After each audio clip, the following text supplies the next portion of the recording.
প্রতি বছরের মতো এবারও মহান সুফি সাধক হজরত সৈয়দ শাহ জাকের আলী আল কাদেরি আল হাসানি আল হুসায়নি আল বাগদাদি পাকের 253তম বাৎসরিক উরস উৎসব পালিত হচ্ছে মঙ্গলবার দিবাগত রাতে পূর্ব বর্ধমান জেলার মঙ্গলকোটের কারিকর পাড়ায় অবস্থিত মাজার শরীফ এবং কাদেরিয়া মসজিদ ও খানকা শরীফে। গৌসে শানিপাক নামে খ্যাত এই মহান তাপস ইসলাম ধর্মের প্রবর্তক হজরত মুহাম্মদের 29তম এবং একই সঙ্গে কাদেরিয়া তরিকার প্রতিষ্ঠাতা বড় পীর সাহেব আব্দুল কাদির জিলানির 16তম বংশধর। আজ থেকে প্রায় 250 বছর আগে 1180 হিজরিতে অর্থাৎ ইংরেজি 1766 সালে তিনি তার পিতার সঙ্গে হিন্দুস্তানে তশরিফ আনেন। পরবর্তীকালে তার পিতা পরিবার পরিজন সহ ফিরে গেলেও সুফি তরিকার প্রসারের লক্ষ্যে রেখে যান 2 পুত্র ও 1 পৌত্রকে। জ্যেষ্ঠ পুত্র গৌসে শানিপাক রয়ে যান মঙ্গলকোটি, আর তার কনিষ্ঠ ভ্রাতা কুতুবে বাড়িপাক হজরত সৈয়দ শাহ রওশন আলী পাকের সাধন ক্ষেত্র ও মাজার শরীফ রয়েছে বিহারের পূর্ণিয়া জেলার হজরত রওশনগঞ্জে।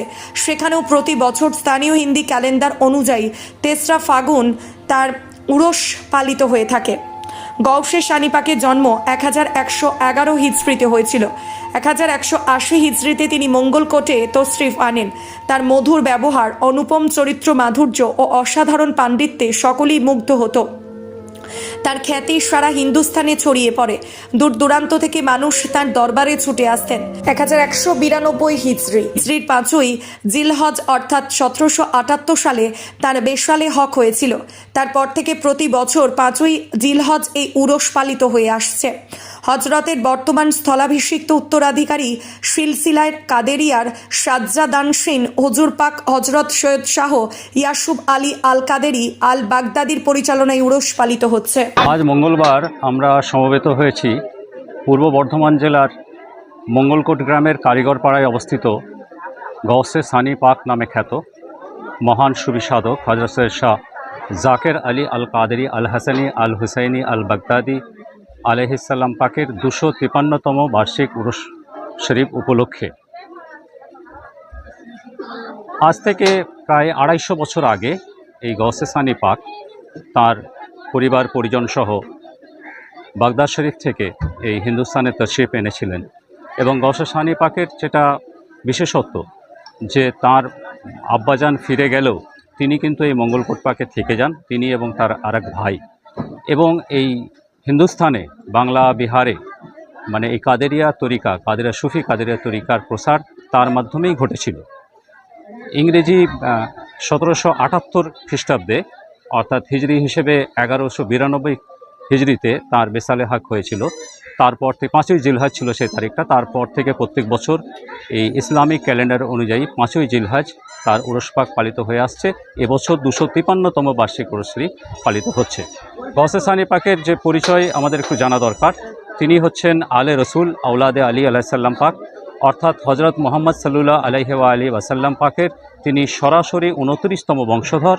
এবং একই সঙ্গে এই হজরত মোহাম্মদ সাল্লাল্লাহু আলাইহি সাল্লামের যে পবিত্র বংশধারা, সেই পবিত্র বংশধারার উজ্জ্বলতম জ্যোতিষ্ক বড় পীর সাহেব গৌসুল আজম হজরত আব্দুল কাদের জিলানি আলাইহিসসালাম, যার মাজার শরীফ রয়েছে ইরাকের বাগদাদ নগরীতে, তারও ডাইরেক্ট সরাসরি 16তম বংশধর। প্রত্যেক যুগে এই মহান নবীবংশ থেকে এবং কাদেরিয়া তরিকা থেকে একজন মহান পুরুষ তিনি আধ্যাত্মিক জগতে সর্বময় কর্তৃত্ব এবং দায়িত্ব পালন করে থাকেন। সিলসিলায় কাদেরিয়ার মানে সর্বময় কর্তৃত্ব পালন করে থাকেন, যাকে বলা হয় সাজ্জাদানশীন। বর্তমানে এই গৌসে শানিপাক এবং এই সিলসিলায় কাদেরিয়ার স্থলাভিষিক্ত উত্তরাধিকারী সাজ্জাদানশীন হুজুর পাক হযরত শাহ ইয়াসুব আলী আল কাদেরি আল হাসানি আল হুসাইনি আল বাগদাদি মাদ্দাজিল্লাহুল আলী পাকের পরিচালনায় এই পবিত্র উরস শরীফ পালিত হচ্ছে। তিনি হচ্ছেন হজরত মোহাম্মদ সাল্লাল্লাহু আলাইহি ওয়াসাল্লাম পাকের 36তম বংশধর এবং একই সঙ্গে হজরত আব্দুল কাদের জিলানী আলাইহিসসালাম পাকের 23তম বংশধর।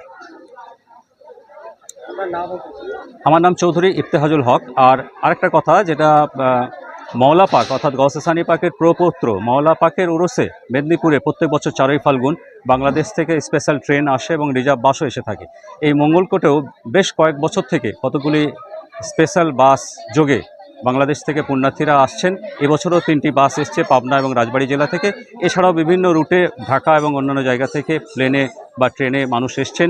পশ্চিমবঙ্গের প্রায় সমস্ত জেলা থেকে বাস, রিজার্ভ বাস এবং গাড়ি করে মানুষ এসছেন। আর এই সুফি সাধকদের যেটা বৈশিষ্ট্য, অর্থাৎ জাতি ধর্ম নির্বিশেষে সমস্ত ধর্মের মানুষ এখানে আসেন। সেই সমস্ত ধর্মের মানুষের ঢল নেমেছে। আজ কাল থেকেই মানুষজন আসা শুরু করেছেন এবং কালকে সারাদিন পর্যন্ত এই উরুস পাক পালিত হবে।